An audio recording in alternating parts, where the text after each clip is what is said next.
Fine souls. I've been explaining to you about the differences as well as similarities between Gyan Marg and Bhakti Marg. In brief, both are a form of devotion to God if done properly. The path of Gyan is also a way of doing devotion to God, but the one following this Gyan Marg, he devotes himself to formless God. Simple as that. Whereas the one following the path of Bhakti devotes himself to any personal form of God. However, when Arjuna asked Shri Krishna in the Gita which one is better, he responded by saying that although both will come to me, the path of Gyan is very, very difficult, extremely difficult. Why? Well, he says, first of all, to qualify for the path is extremely difficult. The main propounder of the path of Gyan, Jagadguru Shankaracharya, explained that to even qualify to hear the philosophy of this path, you already have to be totally renounced from the world, from inside, totally detached, having no worldly desires. So it would be extremely rare to find such a person who, before even embarking on the spiritual path, is already at that level. Whereas the path of Bhakti is accessible to all. Anyone who desires to follow the path is qualified too. That's it, no other qualification. Now let's assume a person has qualified for the path of Gyan. Then following that path is also extremely difficult because it goes against the flow of the mind. The Gyani tries to stop the flow of his thoughts by keeping all desires for the world out of his mind and only focusing on formless God, which in itself is very difficult. So two things. It's difficult because the Gyani has to keep his mind out of worldly things without having given, he's not giving his mind any joy. He's just saying, no mind, don't go into the world. So that goes against the flow of the mind. And the second thing, meditating on formless God is a very difficult thing to do. That's why the qualification for the path of Gyan is so high.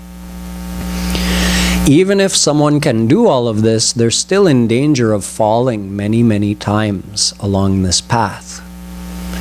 Whereas on the path of Bhakti, it's easy to qualify for, and it's also easy to follow because it goes with the flow of the mind.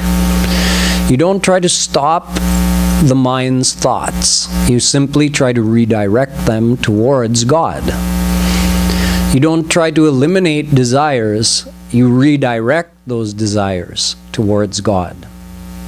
So it's very natural according to the inborn characteristics of our mind. It goes with the flow of the mind.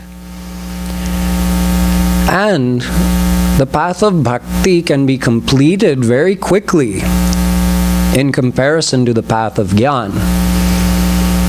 Manushyanam sahasreshu kaschidyatati siddhaye yatatam-api siddhanam kaschin mam veti tatvatah. Gita. He says it takes a long time and a lot of effort for a Gyani to know God. Whereas on the path of Bhakti, you know God through His grace. And you progress through His grace, not through your own power, which is why God gives a promise at several places in the Gita that He protects His devotees. So His devotees are protected from falling, even if they have bad sanskars, even if they deviate slightly from their path. When they come back, they find that Krishna has protected what they had previously gained, so they haven't slid backwards. At least not very much. You can't expect to do nothing and keep progressing. However, it's not like you fall totally and completely like you do in the path of Gyan, or like you're in danger of doing if you deviate from the path. So you have the benefit of God's grace to protect you from falling on the path of bhakti. That's not there on the path of Gyan, because formless God cannot grace. Only the personal form of God can grace. And the path of bhakti can be completed rather quickly compared to the path of Gyan, because on the path of bhakti we purify our heart through God's grace. And on the path of Gyan we purify it only through our own self-effort in trying to get into and stay in samadhi. So it takes a lot longer because we don't have that added help of having God's grace, that catalyst of having God's grace. Shri Krishna mentions in the Gita, Ye tu sarvani karmani mai sanyasya matparah ananyenaiva yogena mam dhyayanta upasate teshamaham samudharta mrityu sansara sagarat bhavami nachirat partha mayyaveshita chetasam. Shri Krishna says, the one who worships me in my personal form, I take him across this ocean of Maya very quickly. It's his words, very quickly. Ananya cheta satatam yo mam smarati nityashah tasyaham sulabha partha nitya yuktasya yogina. At another place he says, I am easily attainable by my single-minded devotee. He doesn't say such things for Gyanis. For Gyanis, he says, you've got a long road ahead of you, a long, difficult road. For Bhaktas, he says, you'll reach me very quickly, and I'm easily attainable through the path of bhakti. He promises,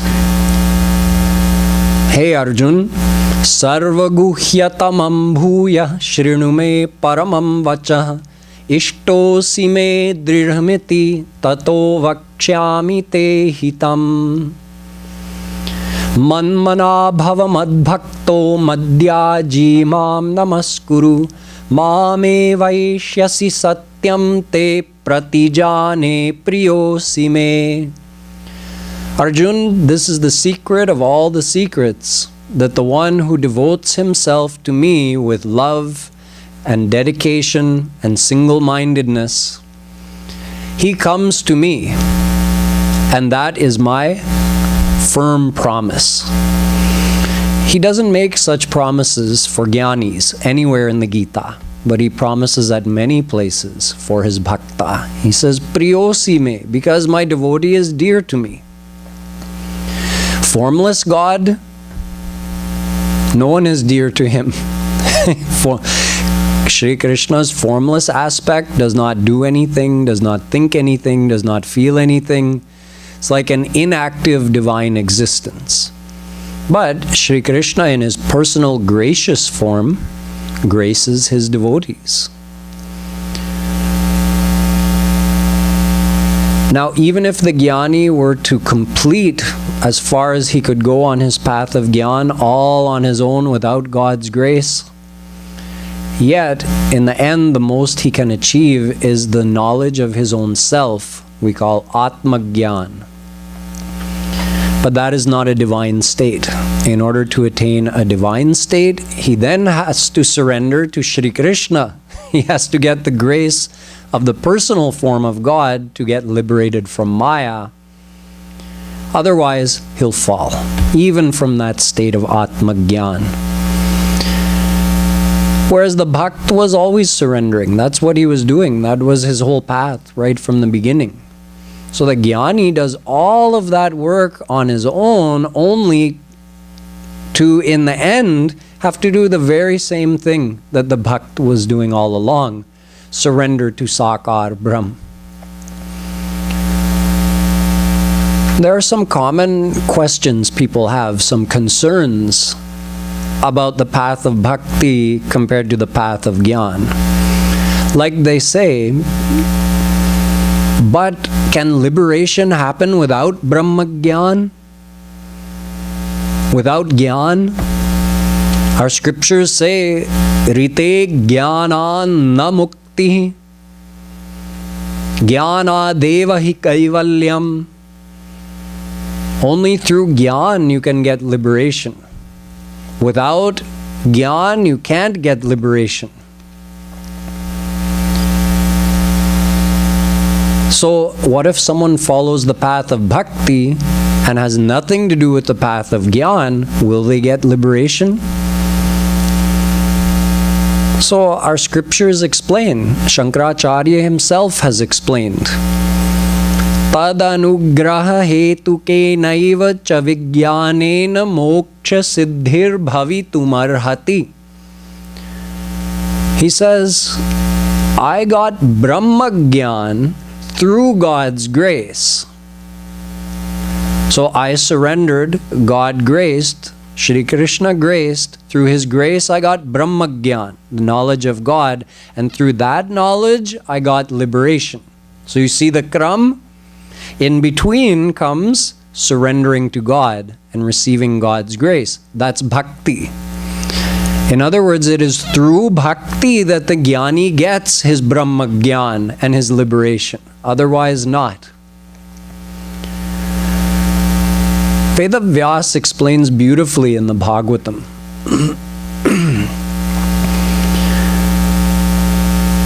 Vasudeve Bhagavati Bhakti Yoga Prayojitah Janayatyashu Vairagyam Jnanancha Yadahaitukam. That Gyan and Vairagya come from Bhakti. Gyan means knowledge, Vairagya means detachment, inner detachment from the objects of the world. You get Gyan and Vairagya by doing Bhakti. He explains further. Bhakti pareshanubhavo virakti ranyatra traishatrika ekakala prapadyamanasya yathashnatah syustushti pushti chudapayo nughasam. This is also from the Bhagavatam. He says, you eat something, and then three things happen. Number one, the feeling of hunger you had, that was like a pain or some suffering, mild or intense, depending how hungry you were, that is alleviated. Number two, you get tripti, you feel satisfied having eaten. And number three, your whole body is nourished. How did it happen? It happened automatically. All you had to do was eat the food. You eat it, the rest happens automatically. You don't have to think about, okay, now I want my hunger to go away, and I also want to feel satisfied, and I also want all the cells of my body to be nourished. You don't worry about that. It happens automatically if you just eat the food. Similarly, when you practice devotion to God, three things happen. You experience more and more closeness with God, which is called Bhav Bhakti. Number two, through that experience, you get more and more knowledge, real experiential knowledge, not just theoretical knowledge. So you understand the secrets of the scriptures on a deeper level because now you're experiencing your relationship with God. It's not just a theory. And number three, you get Vairagya automatically. The closer you get to God, the less your mind is attracted by the world. So you do bhakti. The more you practice bhakti, the more experience you get. That experience is called bhav bhakti. And because of that, your knowledge is growing and your detachment from the world also grows. So you don't have to worry about it. You do bhakti, Gyan and Vairagya come automatically.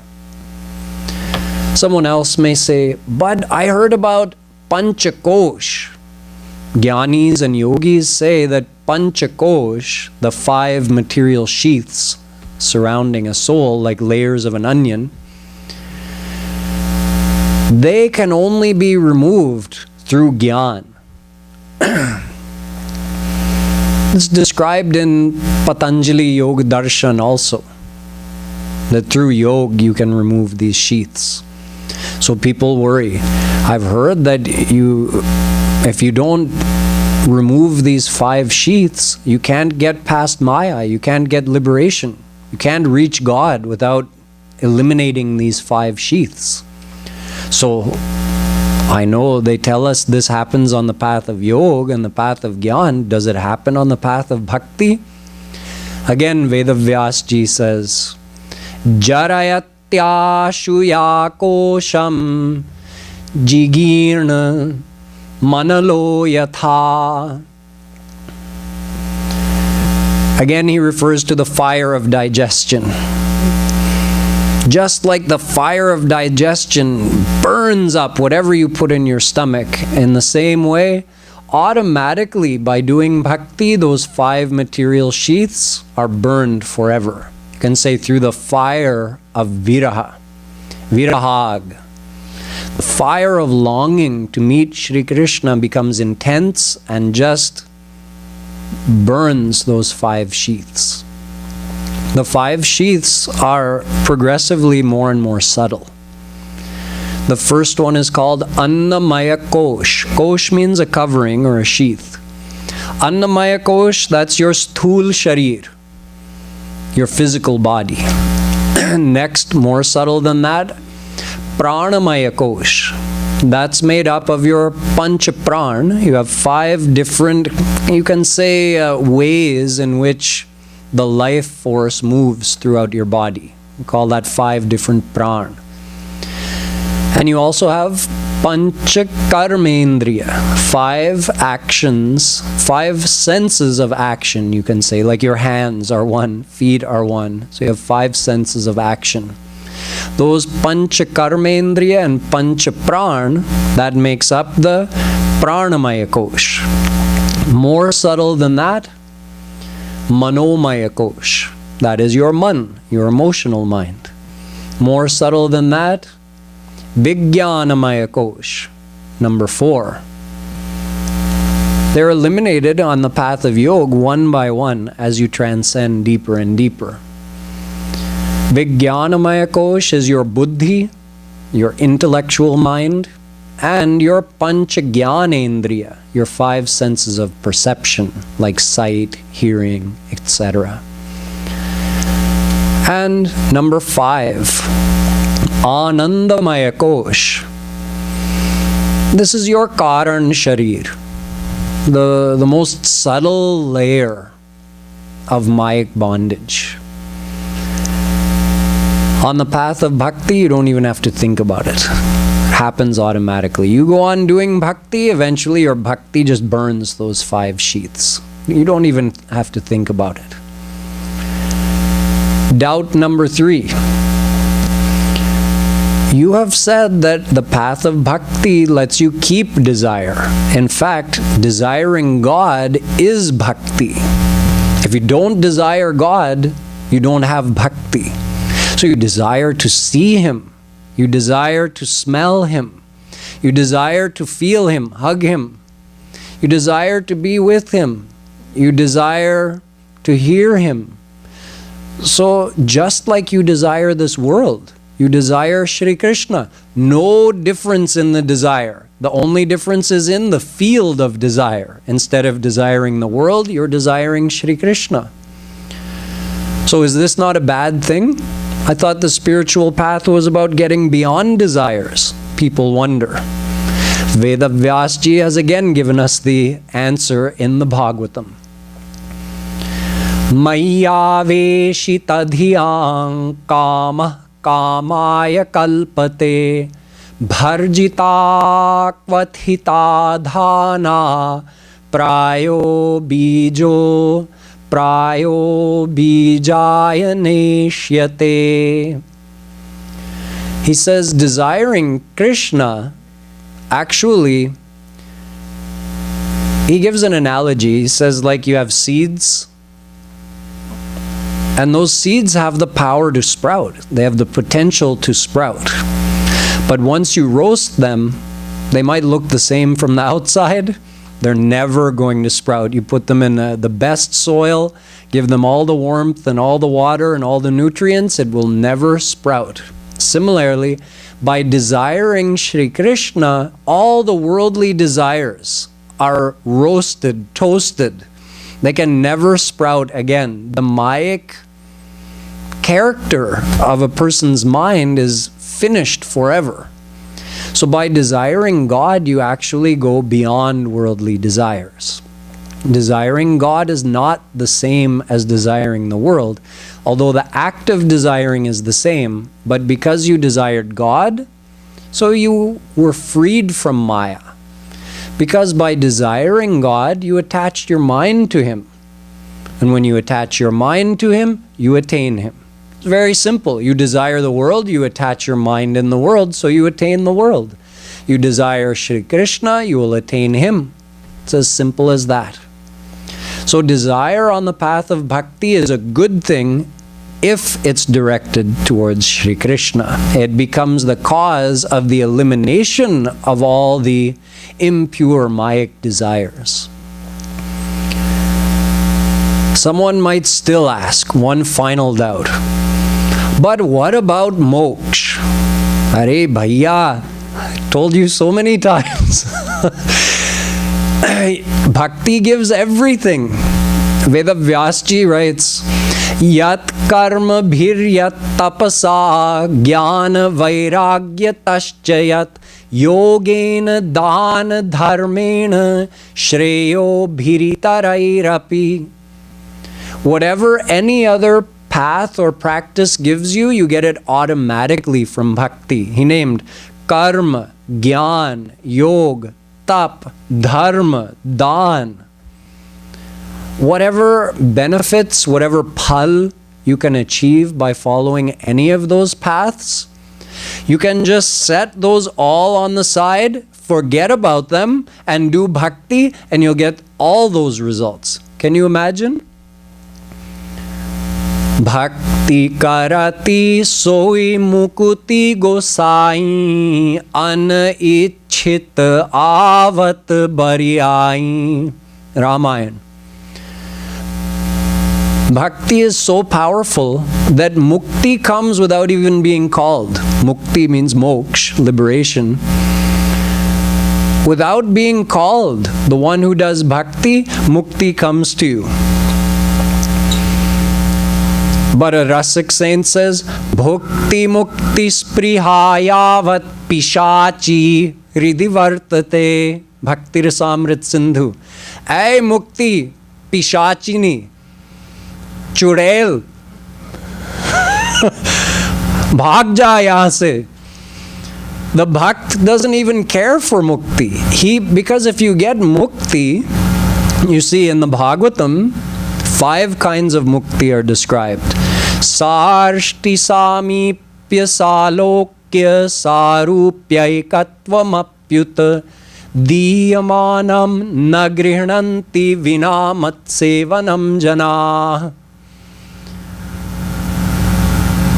Bhagwan himself is saying there's 5 kinds of mukti. One is sarshti, one is samipya, one is salokya, one is sarupya, and one is sayujya. Out of those 5 kinds, sayujya is the one people normally talk about when you merge into formless God. There's another one where you get the seat of Brahma, that's called sarshti mukti. Then the other 3, samipya, sarupya, salokya, they refer or they're related to different statuses that you could achieve in Vaikuntha abode, the almighty abode of God Vishnu. So, Diyamanam, Bhagwan is almost complaining. Diyamanam nagrihananti. I try to give them to my bhakt. He doesn't take them. He says, no, I don't want that. Vinamat sevanam jana. So my bhakt says, I want a personal relationship with you. I want to be close to you and serve you. I don't want to get mukti. If I get mukti, it means I stopped short of getting all this kind of personal interaction with you. So if you settle for mukti, it means you're going to remain bereft of the chance to have a close personal relationship and interaction with Bhagwan Shri Krishna. So, you see, mukti comes automatically. It is said, souls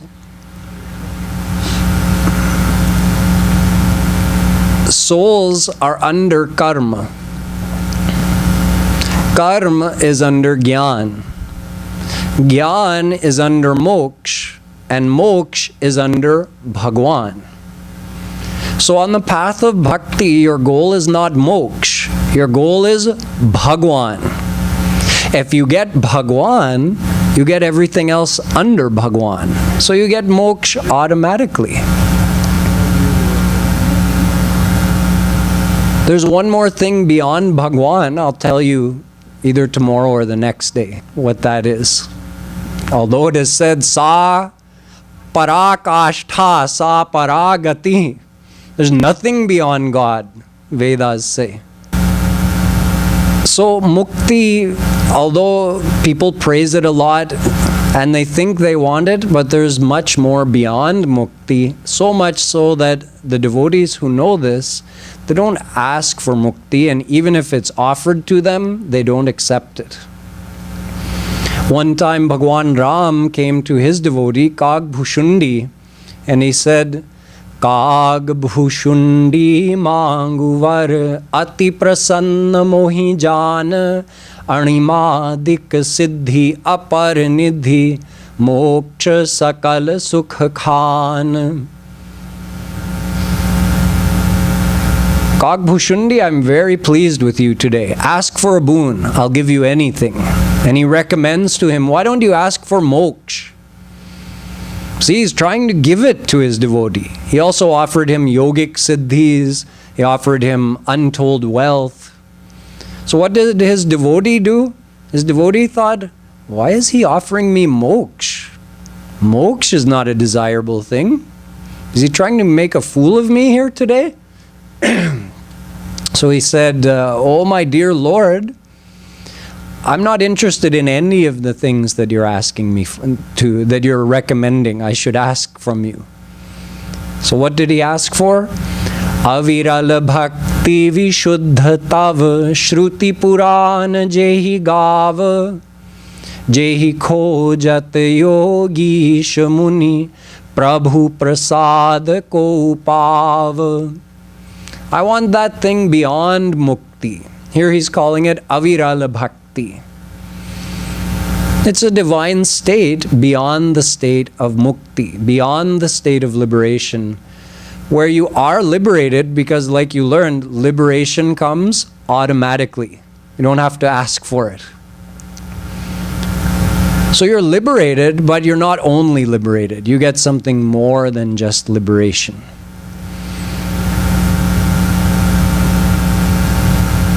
So don't worry about liberation.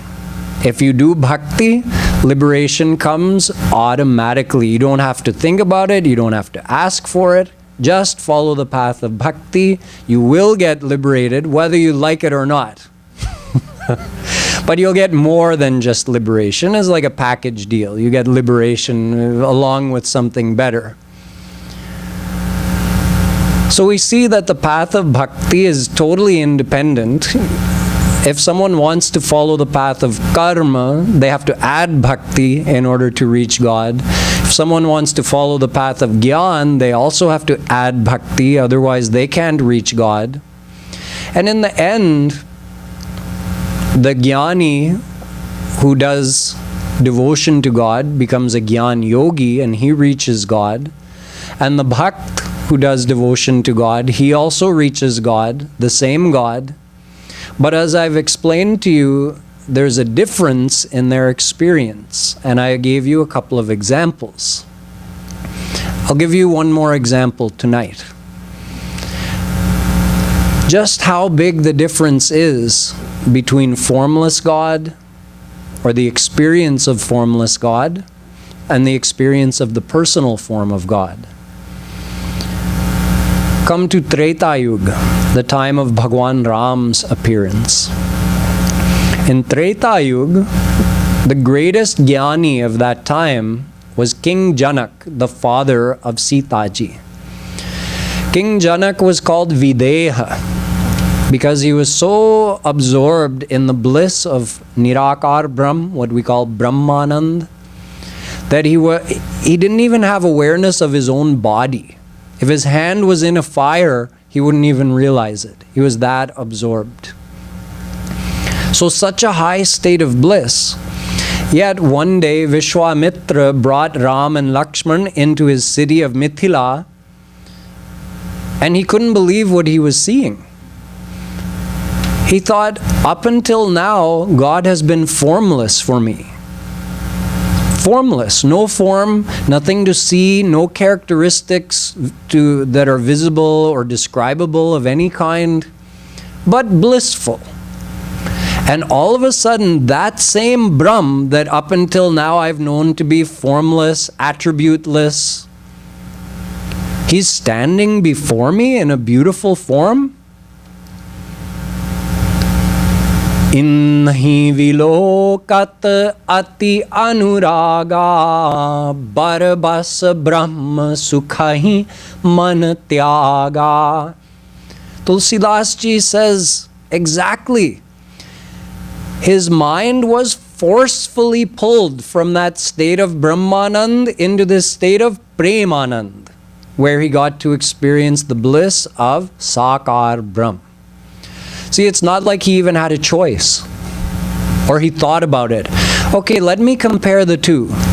There's this Brahmanand, then there's Premanand, the bliss of the personal form of God.